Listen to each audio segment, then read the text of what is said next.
Sprinkle a little screen print confetti on your t-shirts for a unique way to embellish a basic design on your screen printed shirts.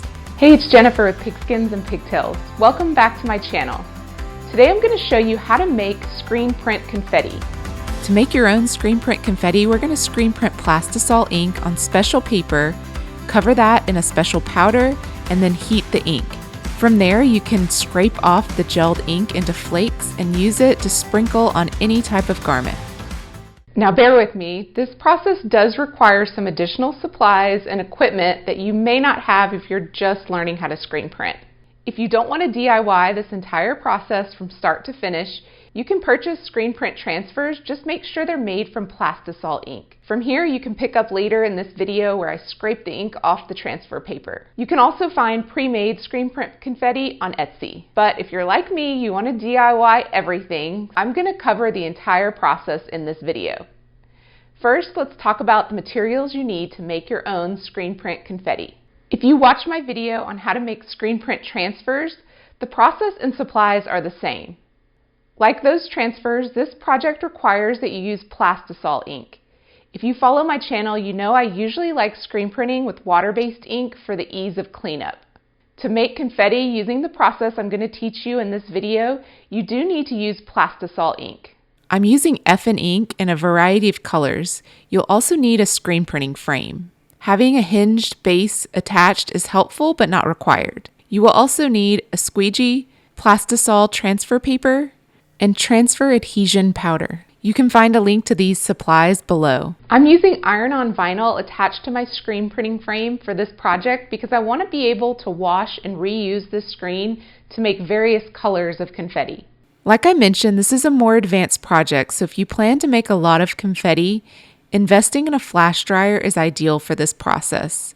You'll need a heat press at the end to apply the confetti. And because we're using plastisol ink for this project, you have to have a special plastisol cleaner because this ink does not wash off with water alone.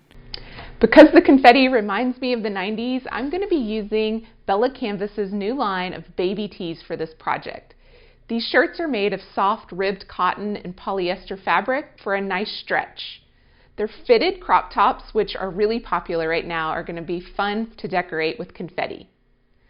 My crafty friend Angie with the Country Chic Cottage is showcasing a different style of this baby tee from Bella Canvas, so be sure to check out her project linked below. All right, let's get started. The first step is to prepare the screen printing frame. I cut some wavy lines on heat transfer vinyl. I chose to use HTV for this project because I want to be able to wash and reuse the screen many times to make different color confetti. I'm heat pressing my vinyl directly on my frame at 280 degrees for 20 seconds. This Caesar press is the perfect size for my 10x14 screen printing frames. I chose to use a wavy design. I found that when you scrape off the confetti at the end, having a design like this is much easier to get small flakes of confetti than just printing a full sheet of ink. With my screen set up, we are ready to apply the screen printing ink to the frame. Use your squeegee to spread the ink evenly across the frame. Since we are printing on paper, 1 or 2 even squeegees of the ink is all you need. Your paper may stick to the back of the screen, but that's okay, just pull it off carefully. I'm going to continue printing a few more sheets of this blue color ink. After you print each color, you want to immediately use the special transfer adhesion powder. I've linked to this one in the description below. Just sprinkle some of the adhesion powder on top of your print, and then you're going to spread it around. I do this by moving my paper back and forth.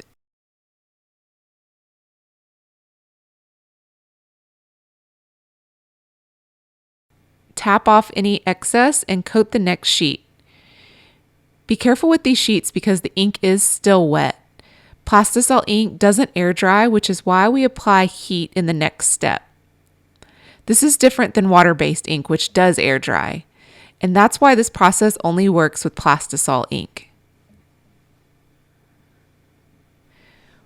Once you finish one color of ink, you want to clean your screen off so you can reuse it for another color. I'm using a special screen wash that's meant for cleaning plastisol ink. Just spray it all over the screen and use a blue shop towel to wipe it off. After I get all the ink cleaned off, I rinse it with water and allow the screen to dry. I realized after doing the first color that it's best to put tape along the edges of the top of your screen. This will keep the ink from getting in the edges of your frame and make your cleanup a little bit easier. You'll repeat this process to make as many sheets of each color as you'd like. I printed 5 sheets of each color, which made about a half a cup of confetti. It doesn't seem like a lot, but it actually goes a long ways. Now that all of our prints are done and coated with adhesion powder, we need to gel the ink. To do this, you want to heat the ink to 200 degrees. I find that a flash dryer gives me the best results. I turn the paper to make sure that it's evenly heating. It really only takes a few seconds under the heat. If you watch closely, you can see your adhesion powder almost disappear. With these gelled, you can now stack the paper. You don't have to worry about the ink smearing. So what we've made are plastisol screen print transfers. You may be familiar with screen print transfers. You can apply these sheets directly to a shirt with your heat press. But we're going to take it a step further and turn these transfer sheets into confetti. I'm using a scraper tool to scrape the ink off the paper. As you do this, you'll see the ink breaks into pieces. I use this wavy design because I like how it breaks into pieces during the process and looks like confetti shapes. You can do this with different sized lines or designs to get different types of confetti pieces. Once you have all your ink scraped off, you can make your confetti even smaller by cutting it with scissors. Now let's put the confetti in containers or bags. You can mix your confetti colors together or keep them in separate containers. If you want to add a design to your shirt, you can screen print that on your shirt next. These Bella Canvas baby tees are a stretch fit shirt, so using my screen printing press stretches the shirt out a bit. This way, the print won't be distorted when you wear it. To keep with the 90s fashion trend that inspired these Bella Canvas baby tees, I'm printing a 90s vibes design that was created by Angie at the Country Chic Cottage. You can get this free SVG file on her video linked below. Also in her video, watch how she combines this screen print confetti with an HTV design.